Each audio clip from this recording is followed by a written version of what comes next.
Səbiz qızıl және sarı түсті болады. Тәтті дәмді сулы келеді. Сыртында жұқа қабығы болады. Жапырағы жіңішке, сабағы ұзын келеді. Жапырағының өңі жасыл, сабақ сыртында түгі болады. Көкөніс бақшаларында өседі. Сәбіздің тұқымын алу үшін көктемде сәбізді жерге отырғызады. Біраздан соң сабақ шығарып шешек атады. Асқазанды қуаттандырады, ішті жұмсартады, қақырықты түсіріп жөтелді тияды. Бауыр ауруына ем болады. Бірінші, өкпенің жел ісігіне, созылмалы жөтелге сәбізді аршып, тазалап, бал қосып, суға езілгенше қайнатады. Даярланған сәбіз тосабынан күніне бір қасықтан 2 рет жеп отырады. Екінші, белсіздікті емдеу үшін тұқымын жаншып талқандап, сәбіз шырынымен қосып жесе, бүйректі қуаттандырады, шауқатты молайтады. Осы әдісті бала көтермеген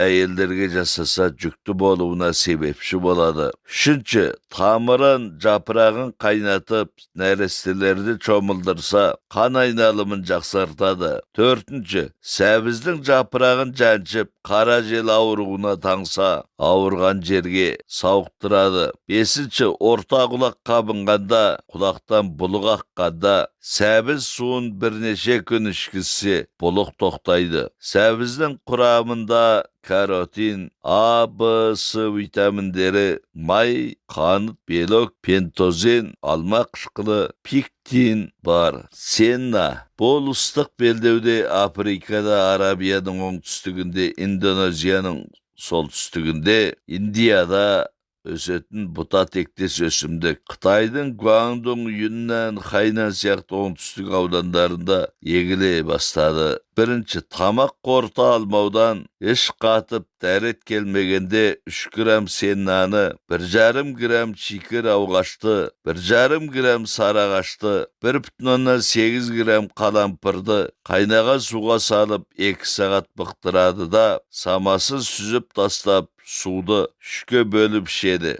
Екінші, 6 грамм сеннаны қайнаған суға бұқтырып ішсе, ішті айдайды. 1,5-2 грамм сеннаны қайнаған суға бұқтырып ішсе, ішті босатады. Үшінші, бел, жамбас ауруларына, чонданай жүйке ауырғанда сеннадан, зәйтүн майынан 60 грамм қосып қайнатады. Белгілі мөлшердегі роза гүлін 100-250 грамм жаңа сауылған сүтке араластырып ішкізсе, ем болады. Қолдану мөлшері қайнатып ішу үшін 3-6 грамм кетеді. Талқандап ішуге 1,5-3 граммға дейін азайту керек. Сауысқан. Дәрге еркек сауысқанның етін, миын, өтін және жүнін қолданады. Еркек пен ұрғашы сауысқанды ажыратудың әдісі оң қанаты сол қанатының үстінде тұрғаны, ұрғашы сауысқан сол қанаты оң қанатының үстінде тұрғаны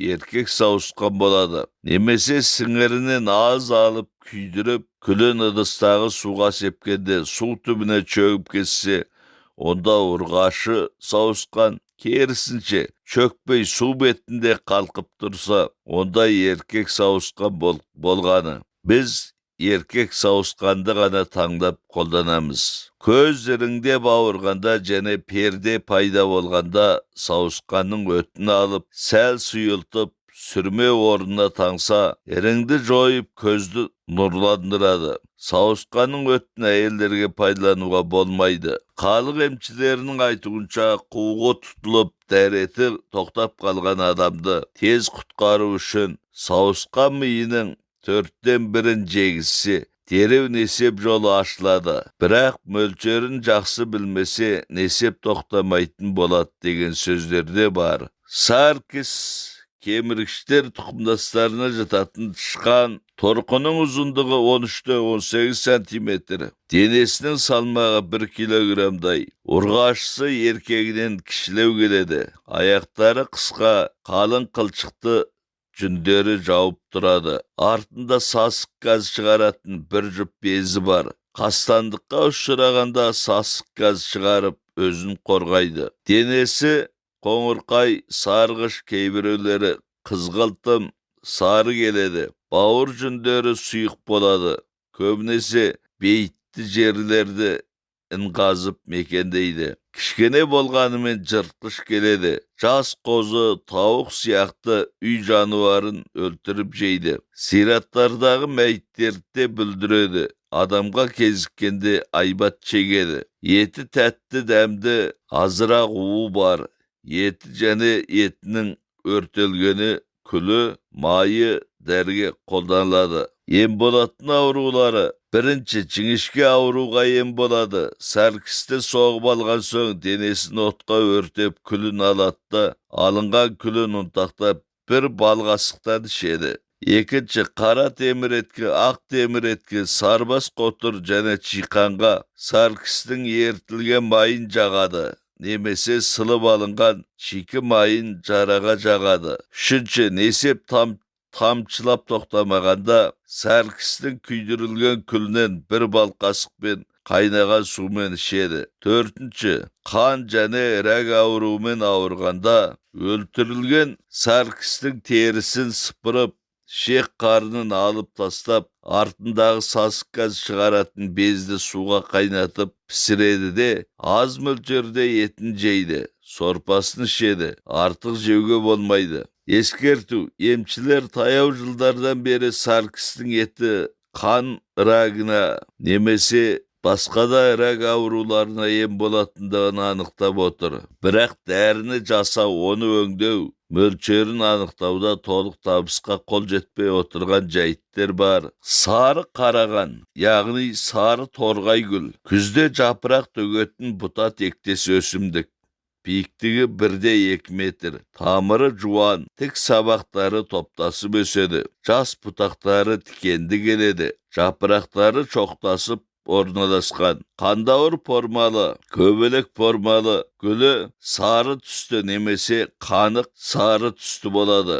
Çoğuрланған жапырақтары ортасынан өсіп шығады. Gül sabağı жіңішке uzun болады. Badana жемісі жалпақтау келеді. Көбінесе тау беткейінде жолдың жағаларында өседі. Шыңжанға көп таралған. Қарағанның тамыры және гүлі дәріге қолданылады. Тамырын көктемде немесе күзде қазып алып, топырағын тазалап, жаз күйінде немесе кептіріп жасайды. Жаздың басында гүлін теріп алып, көлеңке жерде кептіреді. Тамыры дәмі тәтті, усыз болады. Бірінші, желғұз қоздырған буын қабынуға 30 грамм сары қараған тамырын, 30 грамм тұт ағашы бұтағын, 10 тал чыланды суға қайнатып ішеді. Қан тасығанда, яғни давлениеде 24 сары қараған тамырын суға қайнатып, аз мөлшерде ақшекер қосып, 3-ке бөліп ішеді. Үшінші, етеккір келгенде boy бұзылғанда 24 грамм сары қараған тамыры мен 15 грамм жау жұмырды суға қайнатып ішеді. Төртінші, суық жөтелге, әлсіздікке, бала ас сіңіре алмайса 9 грамм сары қараған гүлін жұмыртқаға қосып пісіріп жегізеді. Бесінші, ауыз ойылғанда 12 грамм сары қараған тамырын суға қайнатып, қайнатпасымен ауызды тамақты чайқайды. Алтыншы, жығылып жарақаттанғанда 12 грамм сары қараған гүлін, 12 грамм тұт ағашы бұтағын, 15 грамм мақсарыны, 15 грамм қой балдырғанды жарты литр ағараққа 7 күн чылағаннан кейін 15 миллиграмнан ішеді. Жетінші, әлсіздіктен чаршағанда, сіңгенде, омыраудан сүт шықпағанда 60 грамм сары қарағаштың тамырын суға қайнатып ішеді. Қолдану мөлшері тамырынан 15-30 граммға дейін, гүлінен 3-15 граммға дейін. Салат тұқымы, яғни есек құйрық тұқымы. Тұқымынан дәрі жасалады. Күзде жинап алып кептіріп, тұқымын қағып алып талқандап қолданады. Сабағынан да дәрі жасайды. Кермек дәмді, усыз болады. Бірінші, белдің кілтілдеп ауруына, әдеттегі бел ауруына 15 грамм салат тұқымын, 30 грамм жабайы бұршақты, 15 грамм мақсарыны суға қайнатып ауырған жерді жуады. Екінші, жабық сыныққа аз мөлшерде күнжіт майын қосып, балшық дәрі жасайды да сынықты орнuna түсірген соң, дәріні жағып сыртына тақтай қойып таңады. Үшінші, сүт шықпай емчек сыздап ауырғанда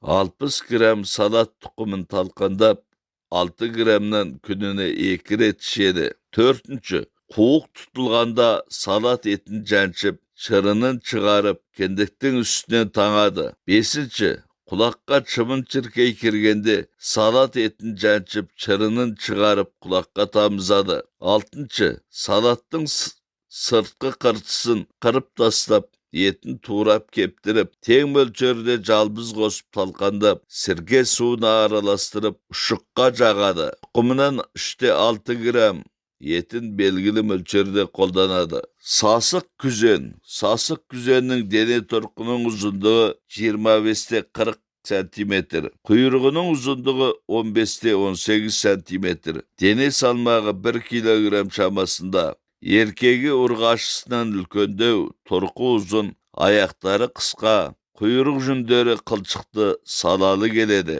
Айланшығының екі жағында бір жұп безінен сасық газ шығарып, өзін қорғайды. Бүкіл денесі сары, бауыр жүні ақшыл, сары түсті келеді. Мұрнының айналасында қылшықты мұрты болады. Екі көзінің аралық жүндері қаралтқым келеді. Орманды өзен бойларында, жарғабақтардың қуыстарында, бұталардың арасында мекендейді. Сасық күзен көбіне түнде жортады. Сезгіш, көреген, суға жүзгіш келеді. Жіңішке ауруға сасық күзенді тұтас өртеп, күлін талқандап, 3 грамм күлге кәмпит, 3 грамм ағаш қабығын қосып, бір бал қасықтан қайнаған сумен ішеді. Пайдалану мөлшері 1,5-3 грамм.